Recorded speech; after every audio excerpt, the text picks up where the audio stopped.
warahmatullahi wabarakatuh. Selamat malam. Jumpa lagi dengan saya, Bunda Ririn, juga biasa dipanggil Emak.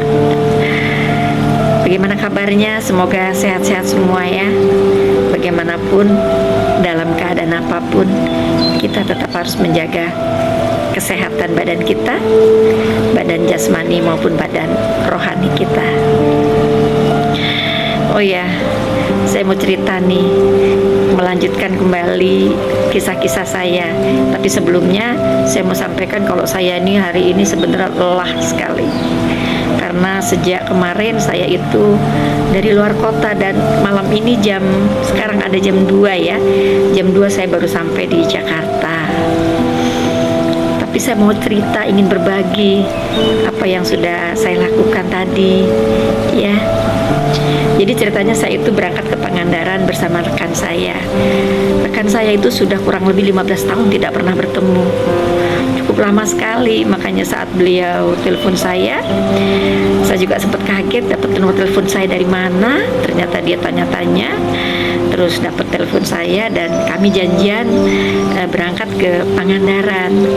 Tujuan kami hanya satu, ingin berdoa untuk negeri kita yang belakangan ini jujur aja ya, auranya kurang baik. Auranya lebih kepada panas ya. Jadi kami berdoa, bermohon di sana kepada Allah Subhanahu wa taala untuk keselamatan diri pribadi kita, keselamatan anak, cucu, keselamatan orang tua kami, keselamatan saudara-saudara kami, keselamatan muslimin wal muslimat, mukminin wal mukminat, serta seluruh umat di muka bumi ini, khususnya untuk negeri kita. Seperti itu ya. Alhamdulillah juga teman saya itu memang punya niatan untuk melarung. Melarung itu menganyutkan ya. Melarung tuh menganyutkan bukan membuang sebenarnya, tapi memang sengaja dilarung ke laut. Itu benda-benda pusaka yang cukup bagus sebenarnya. Tapi beliau bilang dulu zamannya nenek moyang kita itu menancapkan atau menanam benda pusaka di satu tempat itu biasanya untuk penjagaan. Jadi biar ini saya larung ke laut, semoga dengan saya larung pusaka ini Indonesia menjadi lebih aman, kan seperti itu ya. Jadi wah, kami di sana sedih ya. Sadar kami menangis, sedih dengan kondisi keadaan seperti ini. Apalagi pada saat kami berinteraksi dengan leluhur ya. Saya juga nggak tahu nih ya. Pokoknya sedih lah ya. Maka jika teman-teman semua yang masih memegang budaya dengan leluhur-leluhur kita, saya kok yakin sekali ya bahwa leluhur kita sedih melihat keadaan ini. Beliau-beliau yang sudah berjuang memperjuangkan tanah negeri ini, terus sekarang seperti ini. Beliau menangis, tapi kalian semua pasti nggak tahu ya, tidak menyadari ya. Ya, baik.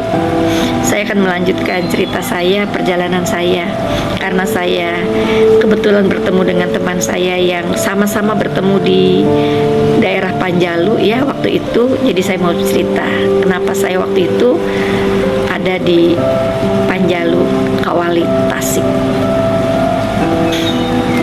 Jadi waktu itu di tahun 2002, waktu itu saya memutuskan saya mau tirakat lah gitu, minta petunjuk kepada Allah Subhanahu wa taala, menyendiri di tempat kesunyian, kan seperti itu, karena saya suka dengan hal-hal yang seperti itu ya. Akhirnya saya berangkat, pilihan saya adalah situs Situlengkong ya, atau Kawali di daerah Panjalu ya, Panjalu Kawali Tasik. Saya berangkat ke sana sendiri. Ya saya sih niat paling ya 1-2 hari lah saya akan ada di sana, menenangkan pikiran kan, seperti itu ya. Akhirnya saya sampai di daerah Panjalu, terus saya menyeberang ya ke tengah-tengah danau ya, Danau Situlengkong itu ya. Di sana ada makam keramat dari yang baru Ngora ya, yaitu Raja Panjalu yang Haryang Kencana. Maka saya menyeberang menuju pulau tersebut. Waktu itu saya kebetulan ya sampai sana, karena saya pagi-pagi berangkat, sampai sana sudah menjelang maghrib ya, sudah matahari sudah hampir tenggelam, sudah nggak ada lagi tuh yang mau nyebrang tuh. Ada bapak perahu baik sekali, namanya Abah Lili ya, waktu itu Abah Lili baik sekali. Teteh mau kemana? Mau nyebrang? Iya, saya bilang gitu. Sendiri teh? Iya. Atuanian gitu. Iya, alhamdulillah, insya Allah niat baik, saya bilang gitu kan. Terus saya tanya, berapa bah kalau naik perahu gitu? Waktu itu ya tahun 2002 mungkin masih murah ya, masih sekitar ya 50 ribuan ya, atau 50-an gitu.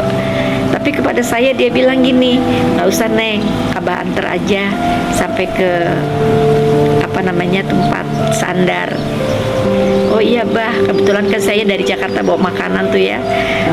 Saya terus saya ingat waktu itu ya, Abah itu karena kita bukan niat tamasya ya, jadi Abah tidak mengelilingi saya lewat keliling pulau, tapi langsung menuju ke ke pintu ya, pintu dimana di pintu tersebut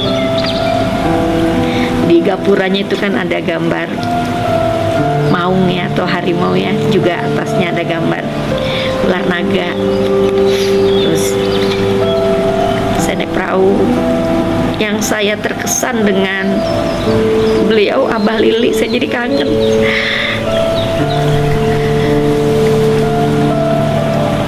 Pada saat dia mendayung, dia berselawat. Akhirnya saya ikutkan berselawat sampai ke depan pintu. Itu matahari sudah menguning gitu ya. Allah, bagus sekali, bagus sekali. Terus saya bilang, Abah bersalawat bah setiap mendayung ya, tapi nggak tahu sih, nggak selalu, tapi Abah kepengen selawatan katanya gitu, bawa Neng kepengen selawatan. Iya bah, saya bilang gitu kan, saya juga suka dengan salawat saya gitu. Terus akhirnya saya kesana, Neng kalau ada apa-apa ini nomor telepon Abah. Abah rumahnya di pinggir danau, Abah tinggal berdua sama Umi, dia bilang gitu. Kalau Neng ada apa-apa telepon Abah aja ya gitu. Iya bah, saya bilang gitu. Neng jangan susah hati, Neng nggak boleh susah hati, itu Abah bilang begitu. Saya kan nangis jadinya ya. Ya bah, terima kasih, saya bilang gitu. Saya masuk ke dalam. Kebetulan menjelang maghrib ya, saya ngambil wudhu dulu, saya sholat maghrib. Setelah itu habis sholat maghrib, karena saya tanggung nanti tawasulnya, akhirnya saya sebelum saya silaturahmi kepada Syahibul Makom, saya sempatkan dulu untuk ya baca beberapa ayat lah ya, beberapa surat. Terus saya baca Yasin seperti itu. Setelah Isya saya baru masuk. Saya baru, wah, kalau kemarin saya belum lama dari Panjalu udah bagus sekali ya, udah perubahannya jauh sekali. Dulu zaman saya waktu ke sana tahun 2002, tempatnya masih masih gelap, walaupun ada lampu, tapi tidak seperti sekarang. Saya masuk, saya lihat seputarnya di dalam makam tersebut hanya ada beberapa orang. Saya ketemu juru kunci, saya bilang, "Bapak, saya mau tawasul, silahkan," gitu. "Dengan siapa, Neng?" "Sendiri." "Neng mau bermalam di sini, insya Allah," saya bilang gitu. "Hati-hati ya, Neng, kalau ada apa-apa itu tempat istirahat Bapak," katanya. "Oh iya Pak, baik," saya bilang gitu. Akhirnya saya tawasul, saya berdoa, bermunajat kepada Allah, terus saya wirid, zikir, terus saya tafakur, meditasi, manekung, tuh ya, saya di sana. Apa yang bisa saya lakukan, saya lakukan. Terus gitu ya. Satu hari pagi-pagi saya diparanin sama juru kunci, "Neng nggak sarapan?" "Iya sih, keluar ya Bah," kan saya bilang gitu. "Keluar ya Pak," saya bilang gitu kan. "Iya, ntar Bapak beliin ya." Alhamdulillah saya dibeliin sarapan. Ya walaupun saya ganti ya, dibeliin sarapan. "Ini Bapak beliin sekalian untuk makan siang," katanya. "Oh iya," gitu. Terus ternyata Abah Lili juga masuk ke dalam. "Neng udah makan, ini dibeliin sama Pak Juru," saya bilang gitu kan. "Oh iya, ntar biar kalau malamnya biar Abah nanti sekalian bawa penumpang, kalau ada yang kesini Abah bawa nih nasi," kan gitu. Aduh, alhamdulillah saya di sana. Baik. Akhirnya saya di sana. Yang tadinya saya cuman mau 1-2 hari, saya betah. Dia selama di sana. Akhirnya Abah Lili bilang begini, "Neng, daripada tidur di sini di tengah hutan, kadang-kadang kan orang nggak semua baik ya, walaupun niat tujuannya baik, tapi kan lebih baik Neng tinggal di rumah Abah aja kalau malam gitu kan, ada Umi gitu kan." Akhirnya saya terima tawaran itu, saya ke rumah Abah. Terus kalau malam jam 1 malam itu saya mandi tuh di situ Lengkong. Ada kejadian lucu tahu, aduh lucu banget. Saya kan waktu itu mandi kan pakai kemben ya, pakai ubet kain gitu kan. Dulu sih belum kayak sekarang pelabuhannya, masih pakai bambu-bambu gitu kan, pegangan ban di bawah. Terus ya kepercayaan saya itu kayak ada yang nuntun gitu ya. Saya nyelam gitu ya kan, saya nyelam, terus saya di dalam baca apa namanya syahadat ya, bismillah, salawat, syahadat, terus saya baca 1 kali Al-Fatihah di dalam air, saya baru timbul lagi sambil olah nafas ya, terus gitu sampai beberapa kali begitu. Nah satu ketika nih pas saya naik timbul ke sini, nimbul ke atas gini kan, saya lihat di depan pintunya itu, pintu masuk di pintu pelabuhannya itu kan ada ular naga ya, ada ular naga gitu kan, di pintunya ada ular naga gitu.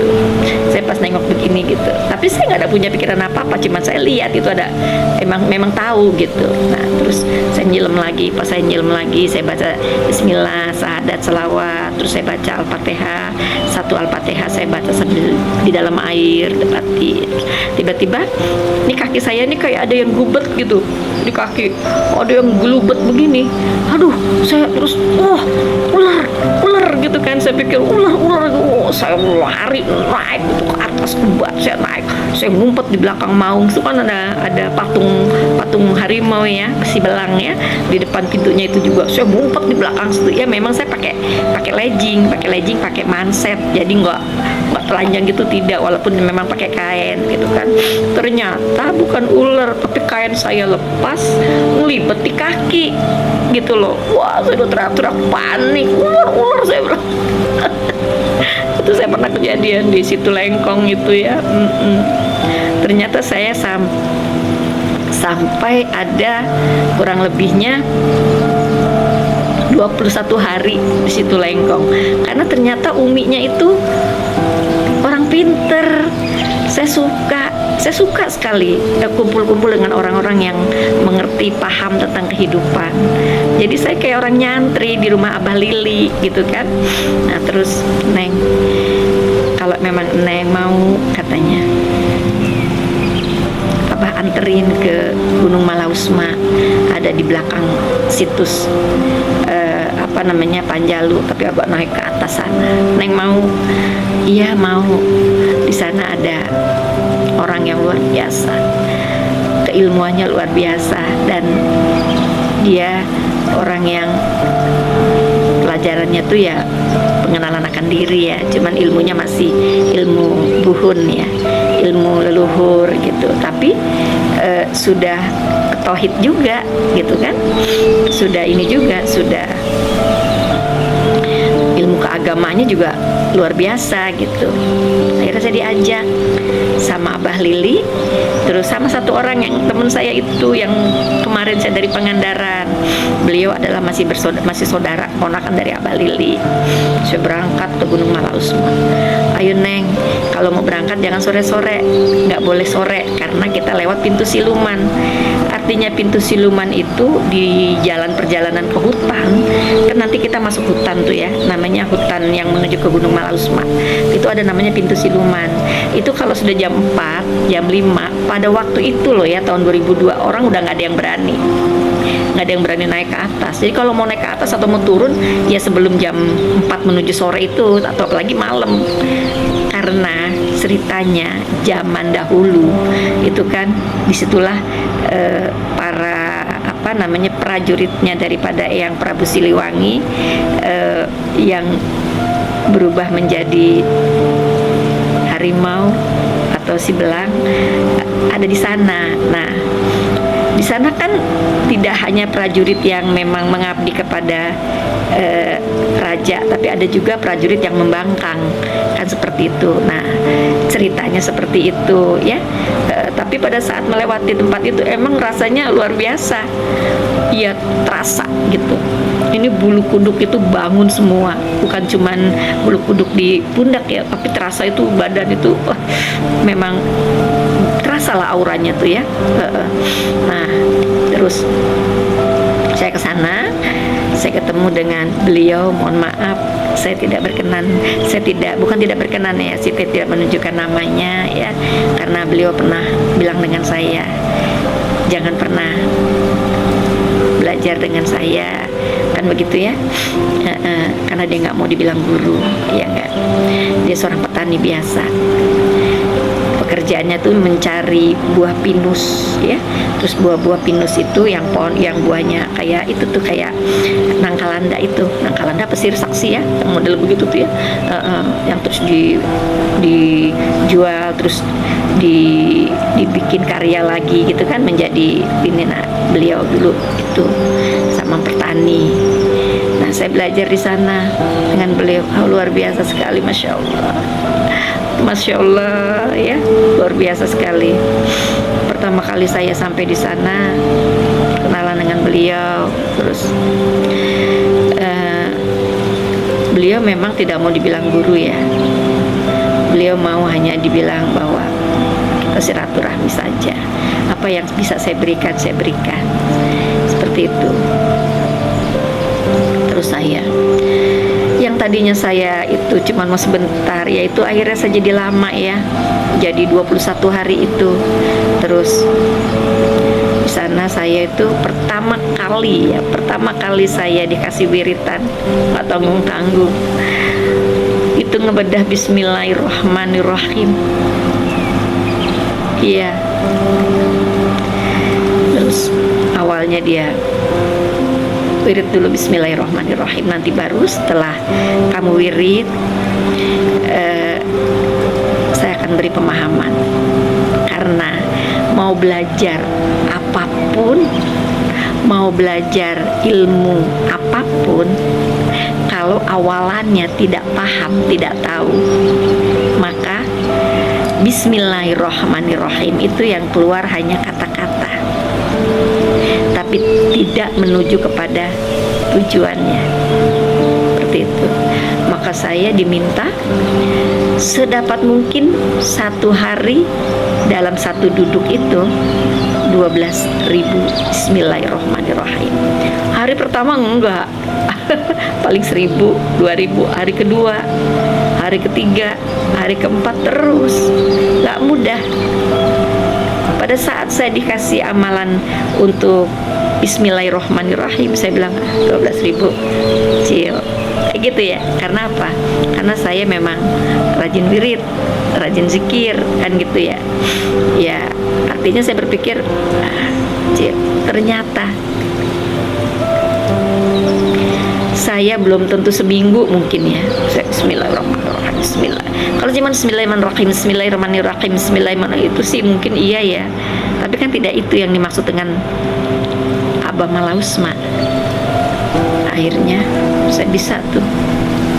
Percaya nggak? Saya wirid Bismillahirrahmanirrahim dapat, artinya dapat itu badan saya getar semua,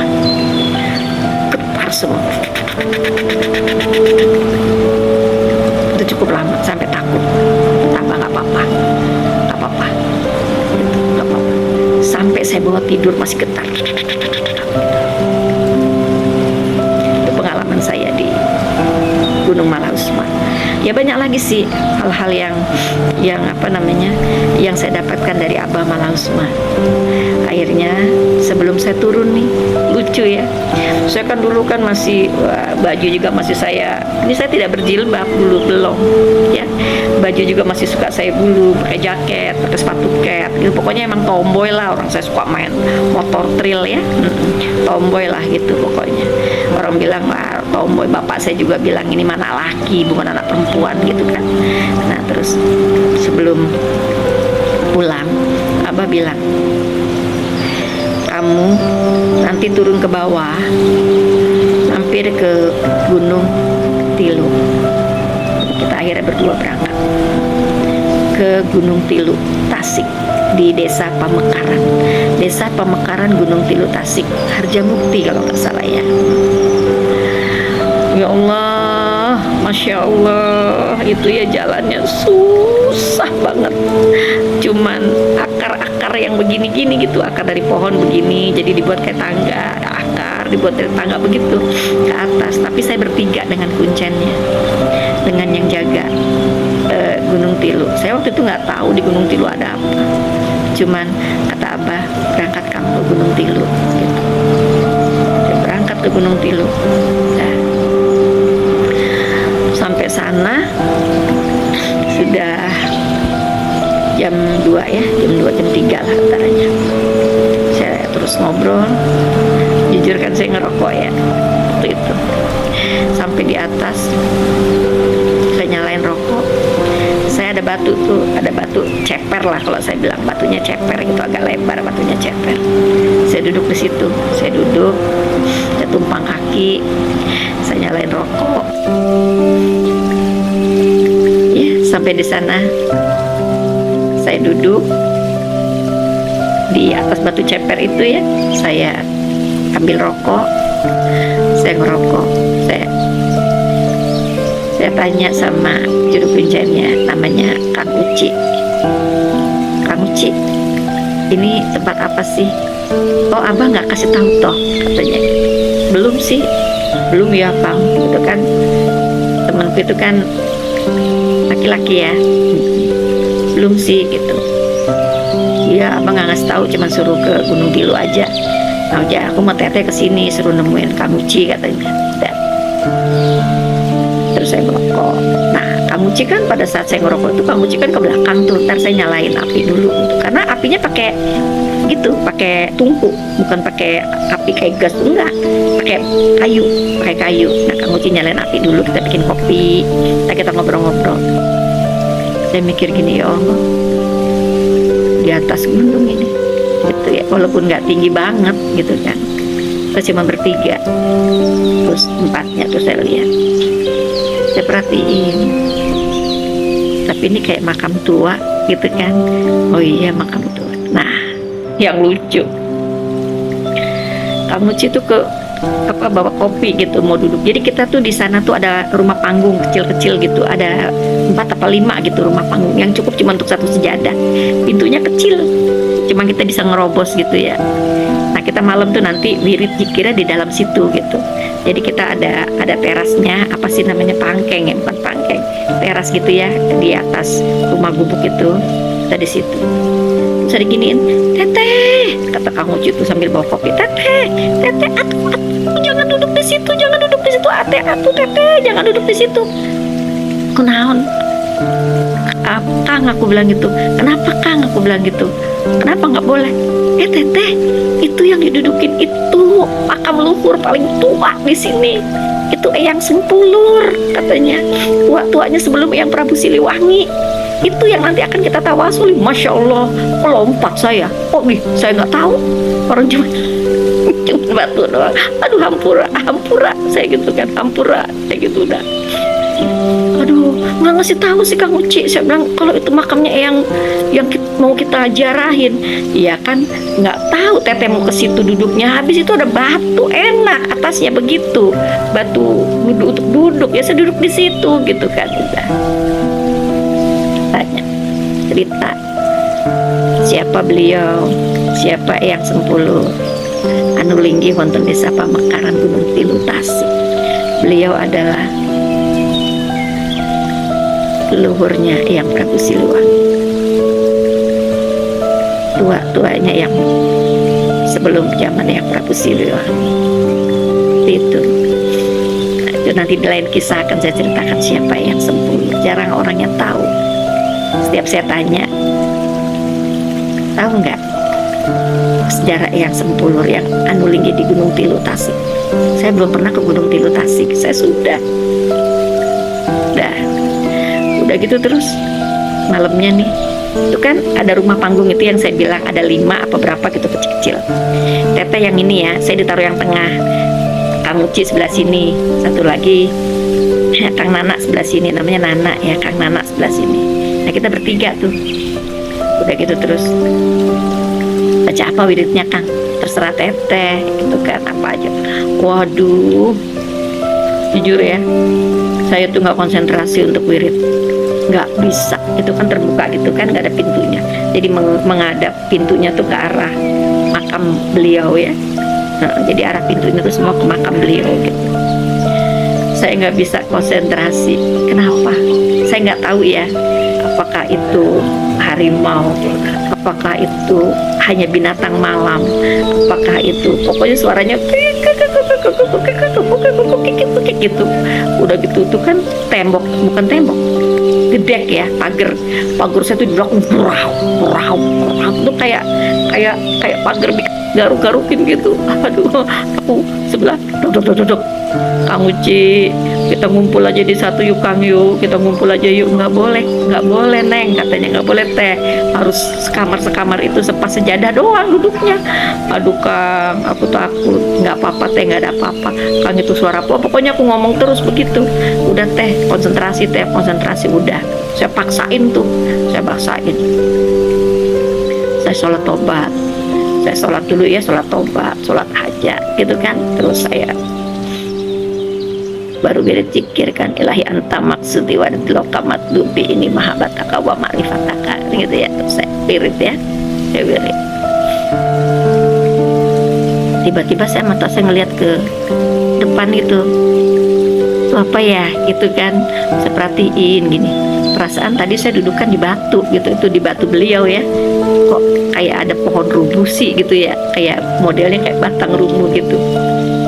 Dan saya penasaran ya, saya tuh tengok gini kan, molos ya, pintu kecil gini ya, molos gini, saya liatin gini, saya perhatiin gitu.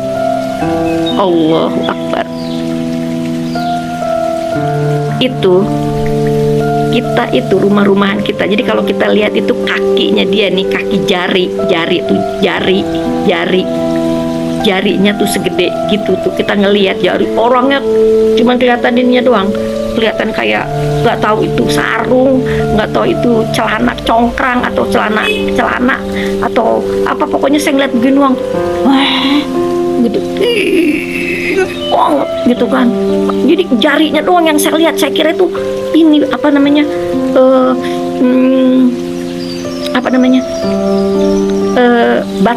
batang rubuh gitu. Tapi kan saya nggak mungkin gitu. Saya bilang nggak mungkin batang, orang saya duduk nggak ada apa-apa gitu kan. Ya kalau ada batang bisa duduk di batang kan gitu. Ini bukan. Waktunya kaki gini nih, kaki jempol kaki begitu, kaki gini, kaki gini. Saya lihat, saya nengok begini, saya atas begini. Saya nggak bisa teriak, bener, saking nggak bisa teriak, cuma saya gebrak tembok yang apa gede, saya gituin. Akhirnya apaan? Kang Uci keluar. Kenapa teh? Kenapa nggak bisa ngomong? Saya gebrak gitu terus keluar. Kang Uci keluar. ada apa teh? Terus saya diam aja. Saya tuh gemeter ya, saya gemeter, dingin semua, saya gemeter. Saya pegangin ya Kang Uci. Terus anak-anak, apaan sih teh? Ngelat apaan teh, tak dulu ah. Saya bilang terus, saya masuk 3 kali, astagfirullahaladzim, kalau wakbar, astagfirullahaladzim. Oh, pokoknya udah ngomongnya tuh nggak jelas deh ya. Apakah itu tanda bersyukur, apakah itu tanda kaget, apakah itu tanda, pokoknya saya ngomong aja terus diam, kasih minum. Setelah itu terus baru saya cerita. Terus ya Allah, saya bilang gitu, saya tanya Kang Uci, apa marah ya sama saya?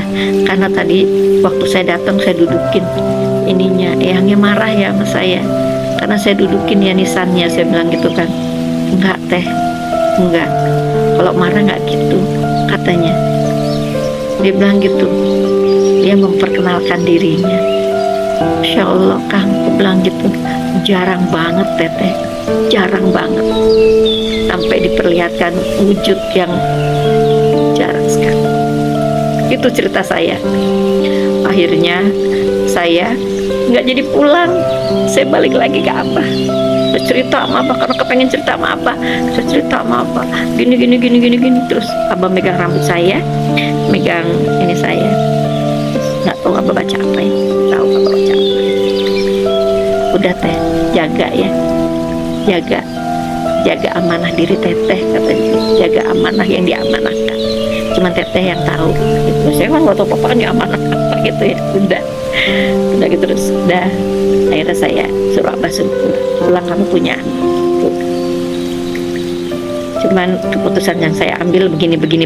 Abah, masalah keputusan teteh lebih tahu mana yang terbaik untuk diri teteh kan gitu. Saya pulang terus ya biasa lagi saya dengan anak-anak, saya biasa. Cuman memang saya pada akhirnya mengambil jalan yaitu mempelajari diri saya, dan itu saya belum ketemu dengan mursyid saya yang terakhir nih, yang luar biasa juga gitu. Akhirnya terus saya banyak berkecimpung di kesunanan. Saya ngikut menjadi pengurus di satu organisasi namanya Patram Samber Nyowo di Mangkunegaran. Jadi saya aktif di sana. Terus saya juga aktif ziarah-ziarah ke para leluhur, termasuk leluhur daripada Eyang Samber Nyowo. Terus semua keturunannya saya rajin ke, ya pokoknya saya rajin lah ngikutin acara-acara adat-adat daripada leluhur seperti itu. Itu cerita saya. Kenapa saya mau cerita? Karena saya baru ketemu teman saya dan saya gembira sekali bertemu dengan Kang Nana. Iya, cukup 15 tahun saya nggak pernah ketemu. Sama-sama susah, sama-sama apa ya, itu perjalanan saya waktu ke Panjalu Kawali Tasik. Memang setelah itu saya suka sering ke Panjalu, ada beberapa kali saya ke Panjalu, ke Bumi Alit ya. Ya banyaklah keliling-keliling ke daerah Ciamis, Tasik untuk ziarah-ziarah di daerah sana. Tapi memang Abah Malausma sudah tidak ada, sudah cukup lama. Jadi saya pun di Malausma itu bolak-balik aja. Nanti setelah saya ada sekitar sebulan di Jakarta, saya berangkat lagi ke Abah Malausma. Saya duduk lagi di sana 1 minggu, itu kan. Terus ya begitu terus. Jadi saya rajin ke sana. Alhamdulillah, Insya Allah. Itu cerita saya. Cukup dulu ya. Udah pagi, udah ngantuk, mata saya sudah lelah sekali, udah merah ya matanya ya. Belum tidur saya sejak kemarin. Saya kemarin berangkat, kemarinnya ya. Saya berangkat aja sudah jam 1 malam ya. Jam 1 malam saya berangkat, terus sampai di Pangandaran itu sudah pagi. Seharian saya nggak tidur sampai malamnya kita tirakat, terus pulang. Dan ini tadi jam 2 sampai di Jakarta. Hampir 2 malam saya nggak tidur. Baik, demikian dulu ya. Nanti kita sambung lagi dengan cerita-cerita yang banyak banget ya, yang lucu-lucu, yang seru-seru tentang perjalanan saya. Wassalamualaikum warahmatullahi wabarakatuh.